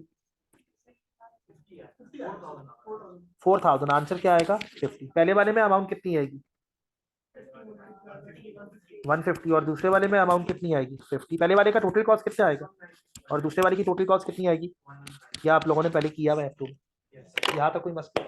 ये वाली बात 100% क्लियर है, कुछ कॉपी करना है आप लोगों ने। ओएआर पर यूनिट नहीं आता, ओएआर जो आता है वो आता है अपनी बेसिस के ऊपर। देखिए जो आपने पहले नंबर पे कैलकुलेट किया वो है ओएआर पर यूनिट, दूसरे नंबर पे जो आपने कैलकुलेट किया वो किया ओएआर पर लेबर आर, और तीसरे पे आपने कैलकुलेट किया ओएआर पर मशीन आर। क्लियर है यहाँ पे 100%, कोई मसले वाली बात यहाँ तक नहीं। यार आप पिक्चर ले लें, बस 4 मिनट की बात रह गई, वो कंप्लीट करके फिर हम ऑफ कर लेते हैं, वरना फिर वापस आएंगे तो फिर वो टाइम ऊपर हो जाएगा। सही है, 2 से 3 मिनट लगेंगे सर भाई। एक्टिविटी बेस्ड कॉस्टिंग अगर मैंने आज स्टार्ट करा दी ना, अगली क्लास में मसला ये होगा, जो अगली क्लास में क्लास के अंदर आए हुए होंगे ना उनको सबसे पहले जब वर्किंग होगी ना तो मसला होगा। इसलिए बस मैं इसका इंट्रोडक्शन दे के बात खत्म करूंगा। सही, अब यार ये बात याद रखो, ये बात याद रखो कि देखो, मजा जब ही आता है जब हमें पहले ये पता हो कि अगर में सल में कोई नई कॉस्टिंग अगर मार्केट में आती है या फॉर्म होती है तो उसके पीछे लॉजिक क्या होती है, लॉजिक होनी चाहिए ना कोई। आओ, आजकल यार मार्केट में ना ओवरहेड थोड़े अलग अलग किस्म के हो गए। मार्केट में आजकल ओवरहेड बड़े अलग अलग किस्म के हो गए। जैसे मशीन की कॉस्ट है, तो मशीन की कॉस्ट तो मशीन आज के ऊपर ही लगेगी, क्या ख्याल है ऐसे ही। लेकिन हमारे पास ना बेसिकली कुछ मामला अलग अलग है। अब उसको जरा समझने की कोशिश करते हैं। देखो यार ये बात याद रखना कि हमने देखे कुछ जगहों पे एक बंदा था, पहले कंपाउंडर था, बाद में वो डॉक्टर बन जाते, होता है, सुना है तुम लोगों ने, सही नीम हकीम वबाले जान। जरा गौर से सुनना, होता क्या है, उनको 4-5 मेडिसिन के नाम ही आ रहे हैं। यानी एक बंदे को बता यार ये एंटीबायोटिक्स है, ये पेन रिलीफ किलर, ये पेन रिलीफ करती है, ये आपके पास एंटी एलर्जी, ये 3 दवाइयां उसके पास।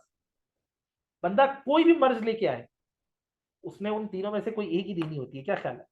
जैसे हम अपने हिसाब से बात कर लें, हमारे पाँव में दर्द हो या सर में दर्द हो, पेट में दर्द हो या हाथ में दर्द हो, अम्मा ने एक ही बात कहनी है, क्या बेटा और यूज करो मोबाइल। यही होता है ना, यही होता है अल्टीमेटली। ट्रेडिशनल कॉस्टिंग भी यही है। वो कहता है भाई देखो, एक कॉस्ट है सेटअप कॉस्ट, इसको अपनी प्रोडक्ट के ऊपर चार्ज करना है। सबको पता है सेटअप कॉस्ट क्या होती है। नहीं नहीं, सेटअप कॉस्ट वो वाली, जब एक बैच स्टार्ट करते हैं ना, तो बैच स्टार्ट करने के ऊपर जो कॉस्ट लगती है, वो जो तुमने इकोनॉमिक बैच क्वांटिटी में कहीं ना कहीं देखी होगी, सही। चलो और आगे चले। एक और कॉस्ट है जिसे कहते हैं टेस्टिंग कॉस्ट। टेस्टिंग कॉस्ट मतलब क्वालिटी कंट्रोल कॉस्ट। ये दो अलग अलग कॉस्ट है। मैं एब्जॉर्प्शन कॉस्टिंग के पास लेके गया अपनी सेटअप कॉस्ट को। मैंने कहा हाँ भाई बताइए, इस कॉस्ट को किस किस बेसिस, किस तरह एब्जॉर्ब करूं, अपनी प्रोडक्ट के ऊपर चार्ज करूं। उन्होंने कहा भाई सिंपल सी बात है, हमारे पास तो सिर्फ 3 ही बेसिस है। कौन कौन सी। पहले नंबर पे प्रोडक्शन। क्या सेटअप कॉस्ट का प्रोडक्शन के साथ कोई रिलेशन है? नहीं। पता है क्यों? एक ही बैच के अंदर सारे यूनिट्स बना लो, एक दफा सेटअप लगेगा। और अगर बहुत सारे बैचेस बनाओ तो बहुत सारे सेटअप लगेंगे, तो इसका प्रोडक्शन के साथ कोई रिलेशन नहीं। उसके बाद लेबर आर्ट्स। हमारे पास दूसरी बेसिस कौन सी है? Labour arts. इसका लेबर आर्ट्स के साथ भी कोई रिलेशन नहीं है। तीसरे नंबर पे मशीन आर्ट। इसका मशीन आर्ट्स के साथ भी कोई रिलेशन नहीं। यानी मुझे इतने इलॉजिकल बेसिस बेसिस दे रहा है एब्जॉर्प्शन कॉस्टिंग, जिसका उस कॉस्ट के साथ कोई ताल्लुक ही नहीं है। हम इससे थोड़ा सा नाराज हो गए। हमने कहा यार कौन सी बेसिस बता रहे हो यार, अजीब सी मामला कुछ और है, सोल्यूशन कोई और बता रहे हो। हमने कहा नहीं, एडवांस कॉस्टिंग की तरफ मूव करेंगे। एडवांस कॉस्टिंग क्या है? Activity based costing. हमने एक्टिविटी बेस्ड कॉस्टिंग से पूछा, हाँ भाई बताइए इस कॉस्ट को कैसे एब्जॉर्ब करें। मैंने कहा हमारे पास है सोल्यूशन, एक्यूरेट सोल्यूशन है, अब टेंशन क्यों ले रहे हैं। इसको एब्जॉर्ब करें किसके ऊपर? नंबर ऑफ सेटअप्स के ऊपर। जो प्रोडक्ट ज्यादा सेटअप यूज करेगी उससे ज्यादा कॉस्ट चार्ज करें, जो प्रोडक्ट कम सेटअप यूज करेगी उससे कम कॉस्ट चार्ज करें। ज्यादा एक्यूरेट कौन सी है? और आगे चलो। एक कॉस्ट है टेस्टिंग। अब टेस्टिंग कॉस्ट लग गई। अब मैंने प्रोडक्ट्स के दरमियान में उसे क्या करना है? डिस्ट्रीब्यूट करना है। मैं चला गया किसके पास? एब्जॉर्प्शन कॉस्टिंग के पास। मैंने कहा बताइए भाई एब्जॉर्प्शन कॉस्टिंग, आप उसका तो आंसर दे नहीं पाए, शायद इसका आंसर दे दें। मैंने कहा इसका आंसर भी वही है सर, हमारे पास तो सिर्फ 3 ही बेसिस हैं। हमने कहा कौन सी? उन्होंने कहा या तो इसको प्रोडक्शन के ऊपर ले जाओ। हमने कहा इसका प्रोडक्शन के साथ कोई ताल्लुक ही नहीं है। उन्होंने कहा फिर लेबर आर्ट्स के साथ ले जाओ। हमने कहा लेबर आर्ट्स के साथ भी कोई ताल्लुक नहीं है। उन्होंने कहा फिर आखिरी चीज ही बचती है मशीन आर्ट्स। हमने कहा इसके साथ भी कोई ताल्लुक नहीं है। तो कॉस्टिंग ने कहा हमारे पास इसके अलावा कोई और सोल्यूशन नहीं है, क्योंकि हमारी कॉस्टिंग की लिमिटेशन यही है, हम 3 बेसिस के ऊपर ही ओवरहेड को क्या कर सकते हैं? एब्जॉर्ब। मैं चला गया एक्टिविटी बेस्ड कॉस्टिंग की तरफ। मैंने कहा आप बताइए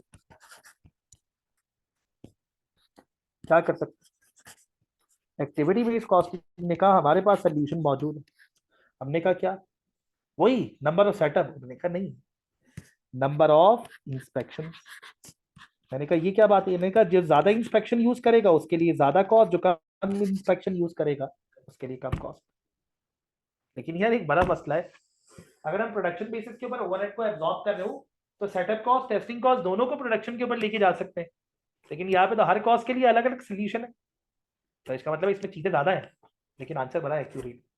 ये टाइम कंज्यूमिंग ज्यादा है लेकिन इसके थ्रू आंसर बहुत ही अप्रोप्रिएट कैलकुलेट होगा। और वाकई में इनके पास हमारे मॉडर्न ओवरहेड की सोल्यूशंस मौजूद, कि मॉडर्न ओवरहेड अगर इनकर्ड एक सर्टेन लेवल के ऊपर हो रहा है तो उसकी सोल्यूशन क्या मौजूद है, ये इनके पास मौजूद है। ये वाली बात क्लियर है 100%। इसे कॉपी कर लें, आज की क्लास खत्म करते हैं, नेक्स्ट क्लास में इंशाल्लाह आगे कंटिन्यू करेंगे। समझ में आई चीजें आप लोगों को, कोई मसला तो नहीं आया किसी भी चीज में, बस इसे कॉपी करें उसके बाद वाइट करते हैं। अगली क्लास में एक्टिविटी बेस्ड कॉस्टिंग बिल्कुल बेसिक लेवल से स्टार्ट करें।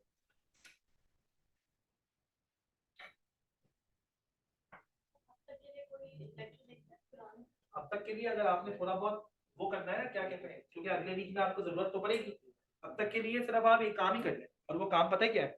वो काम ये है कि अगर आपको मैनेजरियल अकाउंटिंग याद नहीं है ना, तो मैं आप लोगों के साथ जो है वो बेसिकली एक स्लाइड शेयर करूंगा कॉस्ट क्लासिफिकेशन के ग्रुप के ऊपर इंशाल्लाह, वो आप लोग देखना, वो देखना, क्योंकि अगर आपने कॉस्ट क्लासिफिकेशन सिर्फ रिवाइज कर लिया ना तो एफ समझने में आपको बहुत आसानी होगी। मैं ग्रुप के ऊपर ही लिंक शेयर करूंगा, सही, ग्रुप के ऊपर ही शेयर करता हूँ, वो स्टूडेंट जो आ रहे हैं जो नहीं आ रहे दोनों देख लें, कोई मसले वाली बात नहीं है।